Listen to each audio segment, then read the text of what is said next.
Hello friends, இன்றைக்கி breakfast, lunch, dinner இது மூணுக்குமே சாப்பிடக்கூடிய ஒரு சாப்பாடை தாங்க நம்ம செய்ய போகிறோம். இது எப்படி செய்யலான்னு பார்க்கலாம் வாங்க. இதுக்கு இந்த கத்திரிக்காய்ன்னு இல்லை, எந்த கத்திரிக்காய்னாலும் நம்ம எடுத்துக்கலாம். இன்றைக்கி எனக்கு இந்த சூப்பரான வெள்ளை கத்திரிக்காய் கிடச்சிது. இது வெண்ணெய் மாதிரி இருக்குங்க. அதை நான் பொடியாக கட் பண்ணிக்கிட்டேன். இந்த டிஷ்ஷை நான் சென்னையில் இருக்கப்போ புரசவாக்கத்தில் ஒரு கடையில் கோதுமை ரவா உப்புமாவுக்கு இதை சைட் டிஷ்ஷாக கொடுத்தாங்க. செம்ம டேஸ்ட்டாக இருந்தது. நான் அப்போ தான் ஃபஸ்ட்டு இந்த டிஷ்ஷை கோதுமை ரவா உப்புமாவுக்கு சைட் டிஷ்ஷாக சாப்பிட்டேன். அதை தாங்க நம்ம இப்போ செய்ய போகிறோம். அதுக்கு ஃபஸ்ட்டு குக்கரில் இஞ்சியை பொடியாக நறுக்கி சேர்த்துக்கலாம். 4 பச்சை மிளகாயை கீரி சேர்த்துருக்கேன். அதோட பெரிய வெங்காயம் ஒரு 3 பெரிய வெங்காயத்தை பொடியாக நறுக்கி சேர்த்துருக்கேன். தக்காளி ஒரு 2 தக்காளியை பொடியாக நறுக்கி அதில் சேர்த்துருக்கேன். அதோட நம்ம பொடியாக நறுக்கின கத்திரிக்காயும் அது ஃபுல்லாக சேர்த்துருங்க. 3 கத்திரிக்காய் பொடியாக நறுக்கி வச்சுருந்தேன், அதை சேர்த்துக்கலாம்.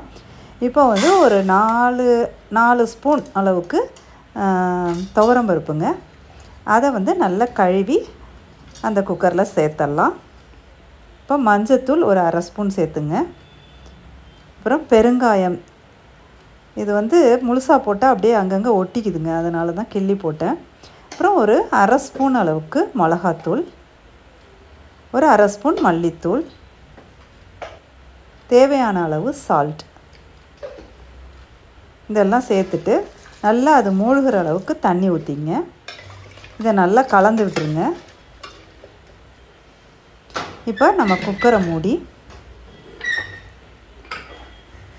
அடுப்பில் வச்சு வெயிட்டை போட்டு ஒரே ஒரு விசில் ஒரு 5 நிமிஷம் சிம்மில் வச்சு நம்ம அதை எடுத்துக்கலாம்.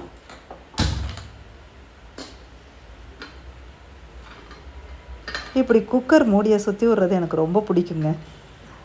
இப்போ 5 நிமிஷம் முடிஞ்சு ப்ரெஷரும் போயிடுச்சு. நம்ம குக்கரை ஓப்பன் பண்ணி பார்க்கலாம். பாருங்கள், நல்லா குழைவாக வெந்திருக்கு. இதை நல்லா கரண்டியை வச்சு நல்லா கடைஞ்சி விட்டுங்க.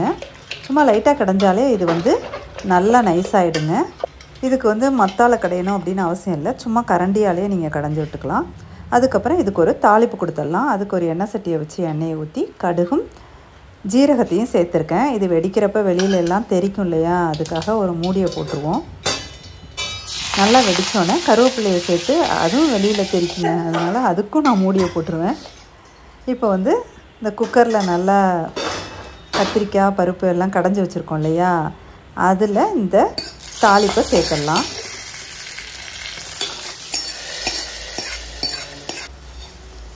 சேர்த்துட்டு இதை நல்லா கலந்து விட்டுட்டு இப்போ நம்ம சாம்பார் பொடி ஒரு 1/2 ஸ்பூன் சேர்க்க போகிறோம்.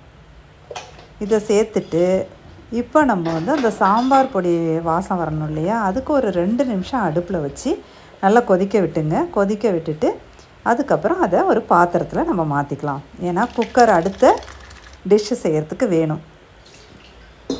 இதில் நல்லா கொத்தமல்லி தலையை தேவையான அளவு நல்லா நிறைய தூவிங்க. கொத்தமல்லி தலை தூவினா நல்லா டேஸ்ட்டாக இருக்கும். நெக்ஸ்ட்டு அடுத்த டிஷ் செய்கிறதுக்கு 1 டம்ளர் கோதுமை ரவா, உடச்ச கோதுமை ரவா இருக்கும் இல்லையா, உப்புமா செய்கிற ரவா சேர்த்துங்க. இதுக்கு 1/4 டம்ளர் பாசிப்பருப்பு சேர்த்துக்கலாம். ஆனால் என்கிட்ட கொஞ்சம் தான் இருந்துச்சு, நான் இருக்கிறத அதில் சேர்த்துருக்கேன். நீங்கள் 1/4 டம்ளர் சேர்த்துங்க. சேர்த்துட்டு நல்லா அலசி எடுத்துங்க. அலசிட்டு அதுக்கப்புறம் நான் 3 டம்ளர் தண்ணி ஊற்றுறேன். 1 டம்ளருக்கு 2.5 டம்ளர் கோதுமை ரவாக்கு, பாசிப்பருப்புக்கு ஒரு 1/2 டம்ளர் 3 டம்ளர் சேர்த்துருக்கேன்.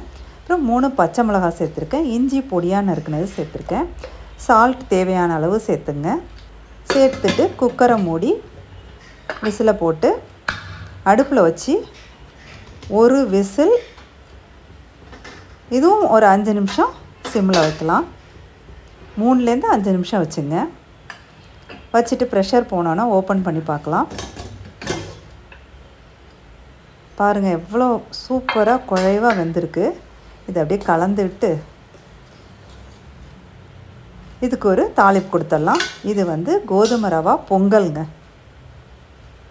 இப்போ எண்ணெய் சட்டியை வச்சு கடலை எண்ணெயை தேவையான அளவு ஊற்றி 1 ஸ்பூன் நெய்யையும் போட்டு நல்லா சூடு வந்தோடனே முந்திரி பருப்பு கொஞ்சம் சேர்த்து நல்லா ஃப்ரை பண்ணிக்கலாம் செவக்கிற அளவுக்கு. அதுக்கப்புறம் மிளகு ஜீரகம் பொடி பண்ணது நான் வச்சுருக்கேங்க. நீங்கள் முழுசாகவும் போட்டுக்கலாம். எனக்கு வந்து முழுசாக இருந்தால் கடிச்சு திங்க பிடிக்காது. அதனால் நான் வந்து தூள் பண்ணதை போட்டு ஒரு நிமிஷம் அது பொரிஞ்சோன்னே நம்ம இந்த பொங்கலில் அந்த தாளிப்பை சேர்த்துடலாங்க.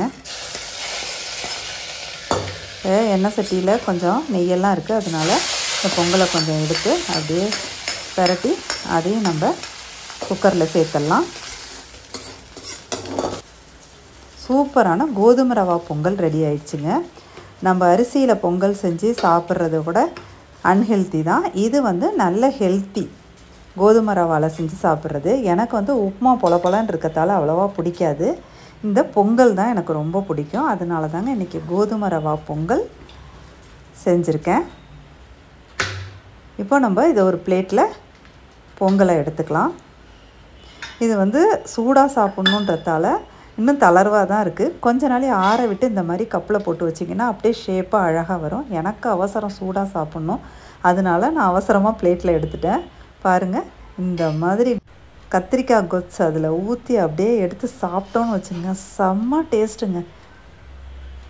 நீங்கள் ஒரு தடவை செஞ்சு பாருங்களேன். வீட்டில் எல்லாருக்கும் ரொம்ப பிடிக்கும். எல்லோரும் விரும்பி சாப்பிடுவாங்க. குழந்தைங்க கூட ரொம்ப ஆசையாக சாப்பிடுவாங்க.